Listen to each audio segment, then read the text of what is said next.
mainstay of this recipe is of course our chicken breast, and these are two chicken breasts that are cubed into fairly equal portions, and these are the list of ingredients that I have for today's recipe. And from this corner I have some tomato paste, but you can also use tomatoes. I have my chicken stock, and I've gotten this by just boiling the chicken skin, the backbone, the bones, for about 30 or so minutes. And this is what we have. I have some cooking oil, some soy sauce, my chicken breasts, I have some natural yogurt, some onions, coriander, I have some garlic and ginger. I also have some salt, and here for the spices, I have some dried rosemary, some chicken masala, paprika, curry powder, black pepper, turmeric, and this is a mixture of cumin seeds, black pepper, cinnamon, cardamom, and clove. Or ukipenda, you can also call it pilau masala. And without further ado, let's get started.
look at how beautiful this chicken of ours looks like today.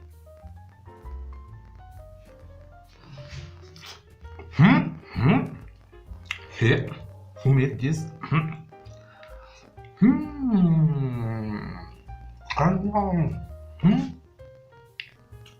I just can't even. Look at this. Hii ni utamu tupu.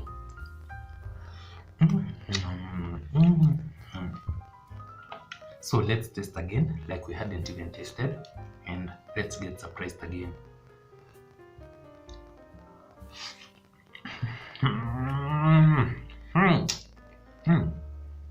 This is so good. Try this recipe and you see this will take about 10 minutes because chicken cooks really fast. That's it for today's episode. I hope you enjoyed. I also hope you learned something new. I also hope you're going to try this recipe. Don't forget to like, comment, share, and subscribe if you haven't. I'll definitely see you in the next one. Bye.